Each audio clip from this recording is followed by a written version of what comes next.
Hello friend. तो हम आज की इस क्लास में पढ़ेंगे क्लास 12 ऑर्गेनिक केमिस्ट्री का जो ईथर ग्रुप है, इसके विषय में आज हम डिस्कस करेंगे। पिछले क्लासों में हमने आपको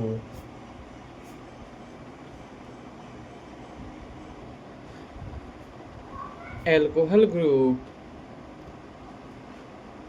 नाइट्रो ग्रुप तथा साइनाइड ग्रुप के बारे में बताया था, और आज की क्लास में हम ईथर ग्रुप के विषय में डिस्कस करेंगे। तो आशा करता हूँ कि आप लोग अच्छे होंगे और पढ़ाई मन से कर रहे होंगे। तो आइए आज की क्लास को हम आगे बढ़ाते हैं। यहाँ पे है ईथर ग्रुप। क्या है ईथर ग्रुप? ईथर ग्रुप का जो जनरल फॉर्मूला होता है R bond O bond R होता है, या आर बॉन्ड ओ आर होता है। आर नहीं, आर डैश होता है ना, सॉरी, आर डैश होता है, छूट गया। इसका फंक्शनल ग्रुप हो गया bond O bond. Ether, ether जो होता है दो टाइप का होता है। पहला ईथर होता है सिंपल ईथर, दूसरा ईथर होता है मिक्स्ड ईथर। सिंपल ईथर में आता है R bond O bond R, जबकि मिक्स्ड ईथर में R bond O bond R dash. यानी कहने का अर्थ ये हुआ कि सिंपल ईथर में यहाँ पे जो दोनों बगल अल्काइल ग्रुप होगा, दोनों बगल क्या होगा, अल्काइल ग्रुप, तो सेम होगा। लेकिन मिक्स्ड ईथर में अल्काइल ग्रुप डिफरेंट होगा, दोनों अल्काइल ग्रुप अलग अलग होगा। तो आइए जब हम आज सिंपल ईथर के विषय में डिस्कस करते हैं, और अगले क्लास में हम लोग मिक्स्ड ईथर के विषय में डिस्कस करेंगे। तो आइए सिंपल ईथर, सिंपल ईथर का functional group bond O bond होता है, जिसका general formula R bond O bond R होता है। Common name dialkyl ether होता है। क्या होता है common name? Dialkyl ether, क्योंकि जो इसमें दो ईथर अल्काइल ग्रुप है, यहाँ पे alkyl group same alkyl group है, जिसके कारण यहाँ पे डाई लगा हुआ है। अल्काइल है तो अल्काइल, और ईथर है तो ईथर। समझ में आ गया? डाई अल्काइल ईथर होगा, जिसका आइपॉक नेम होगा। आइपॉक नेम का जिस स्ट्रक्चर से हम आपको निकाल के बताते हैं, जिससे आपको आसानी होगी समझने में। R bond O bond R, ठीक है। पहला आर का अल्काइल हो गया, बीच में क्या है, ऑक्सीजन है। ऑक्सीजन को ऑक्सीजन लिख दिए, और यहाँ पे आर का अल्केन लिख दिए, ठीक है। अल्केन लिख दिए, समझ में आया यहाँ तक? अब देखिए इसमें से कुछ पार्ट, जैसे अल्काइल, अल्काइल में से अल्क भाग को यहाँ पे जो यहाँ पे घेरा गया है, अल्क भाग को निकाल कर लिख दिए अल्क, पहले यहाँ तक अल्क। उसके बाद ऑक्सीजन, ऑक्सीजन का OX निकाल दिए, ऑक्सीजन का OX, ऑक्स, और उसमें नहीं ऑक्सी निकालेंगे ना, ऑक्सी, सॉरी यार, यहाँ तक आएगा अल्क ऑक्सी, ठीक है। उसके बाद अल्केन है तो अल्केन लास्ट में पूरा लिख देंगे, ठीक है। क्या हो जाएगा इसका आइपॉक नेम? अल्कऑक्सी अल्केन। क्या होगा? अल्कऑक्सी अल्केन। अब इसका हम कुछ इस पर कुछ एग्जाम्पल करते हैं, तभी ना हमें समझ में आएगा। आप लोग बात कुछ समझे कि नहीं, कमेंट में बताएं। तो आइए इसको हम बताते हैं आपको, इस पर कुछ बेसिक क्वेश्चन करते हैं।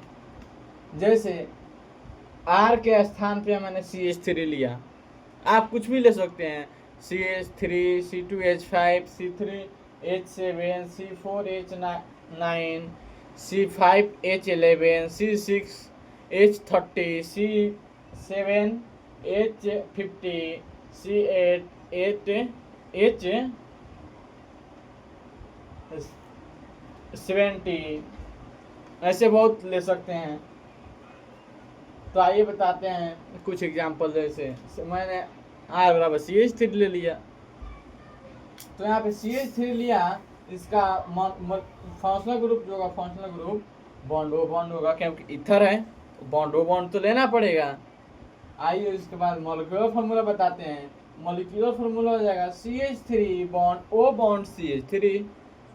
ठीक है, क्योंकि यहाँ पे देखिए सिंपल इथर है, आपको पहले ही बता चुके हैं कि R bond O bond R, यानी दोनों साइड के जो फार्मूला मतलब केमिकल क्या बोलते हैं,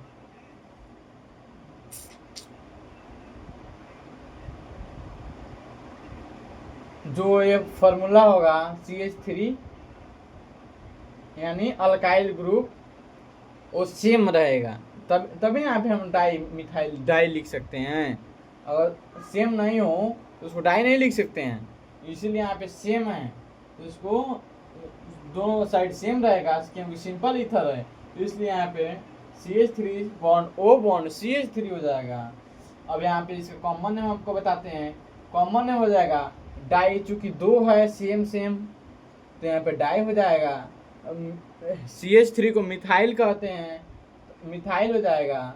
ईथर, यहाँ पे बॉन्ड O बॉन्ड, यहाँ पे बॉन्ड ईथर हो जाएगा। देखिए यहाँ पे आपको एक और जगह बताते हैं, डाई अल्काइल ईथर, यहाँ पे दो अल्काइल है तो इसलिए डाई लिखा गया है, अल्काइल ईथर। ईथर है, ईथर ग्रुप है तो ईथर लगाना तो जरूरी है कि नहीं, तो यहाँ पे डाई मिथाइल ईथर हो जाएगा। ठीक है, इसका आइपॉक नेम हो जाएगा मिथॉक्सी मीथेन, मिथॉक्सी मीथेन। चूंकि हम आपको बताते हैं, एक सेकेंड, यहाँ पे देखिए, यहाँ पे ध्यान दीजिए, यहाँ पे इसमें क्या लिखे थे, इसका आइपॉक नेम अल्क ऑक्सी अल्केन, तो यहाँ पे मिथ आया, ऑक्सीजन का तो ऑक्सी रहेगा ही, क्योंकि ऑक्सीजन यहाँ पे थोड़े बदल रहा है, इसलिए ऑक्सी का ऑक्सी रहेगा, अल्केन लास्ट में तो अल्केन रहे, अल्केन है तो वहाँ पे मीथेन हो जाएगा, यहाँ पे अल्क है तो मेथ हो जाएगा, मेथ ऑक्सी मीथेन। ठीक है, यहाँ तक समझ में आया कि नहीं, कमेंट सेक्शन में बताएं। इसका स्ट्रक्चर फार्मूला होगा H बॉन्ड, स्ट्रक्चर फार्मूला का दो कार्बन यहाँ पे है तो दो कार्बन हम लिख दिए, बीच में ऑक्सीजन है तो बीच में ऑक्सीजन भी लिख दिए, और एक कार्बन चूंकि 4 बॉन्ड बनाता है, यहाँ पे कार्बन हम केवल 1 बॉन्ड बनाया, इसलिए यहाँ पे देखिए, यहाँ पे फार्मूला में भी यहाँ पे 3 है, 3 हाइड्रोजन, 3 हाइड्रोजन है, 3 हाइड्रोजन तो हमको दर्शाना पड़ेगा, इसलिए 3 हाइड्रोजन, यहाँ पे भी 3 हाइड्रोजन हो गया। यहाँ तक समझ में आया कि नहीं, कमेंट में बताएं जल्दी जल्दी। और इसके बाद फंक्शनल ग्रुप बताते हैं, पर डिस्कस कर अगले क्वेश्चन पर डिस्कस करते हैं। जैसे यहाँ पे R बराबर C3H7, शायद पिछले क्लास में हमने R के स्थान पे जो हम पढ़ाए थे पिछले क्लास में आपको साइनाइड ग्रुप, वहाँ पे 5 या 6 लिए थे शायद, हाँ शायद 5 या 6, 5 ही लिए होंगे हमको आशा है। यहाँ पे हम 3 लिए हुए हैं, उससे कोई दिक्कत नहीं है, यहाँ पर भी कुछ हो सकता है, CH3 C2H5 C3H7 C4H9 C5H11, कुछ भी हो सकता है। इसका फंक्शनल ग्रुप हो गया bond O bond. Functional group कभी भी सेम रहेगा, किसी भी क्वेश्चन, किसी भी टाइप के क्वेश्चन अगर सिंपल इथर से आप बनाते हैं तो इसका फंक्शनल ग्रुप सेम रहेगा, इसमें नो चेंज, किसी प्रकार की चेंज बदलावट नहीं होगी। और यहाँ मॉलिक्यूलर फार्मूला होगा C3H7, देखिए यहाँ पे गलती हो गया, मिस हो गया, एक सेकेंड, देखिए यहाँ पे मिस हो गया था, हम अभी बनाते हैं, एक सेकेंड, गलती से छूट गया है। यहाँ पे बॉन्ड ओ बॉन्ड होगा, ठीक है, थोड़ा सिली मिस्टेक होता है, तो घबराने की बात नहीं है, इंसान से ना गलती होता है।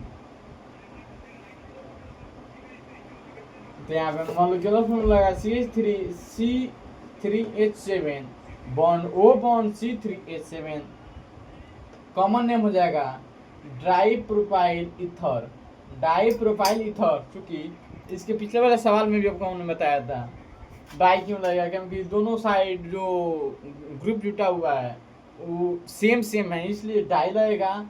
यहाँ पे में तीन कार्बन को क्या कहते हैं, प्रोप कहते हैं, इसलिए डाई प्रोफाइल ईथर हो जाएगा। इसका आइपॉक नाम हो जाएगा प्रोप, प्रोप हो जाएगा।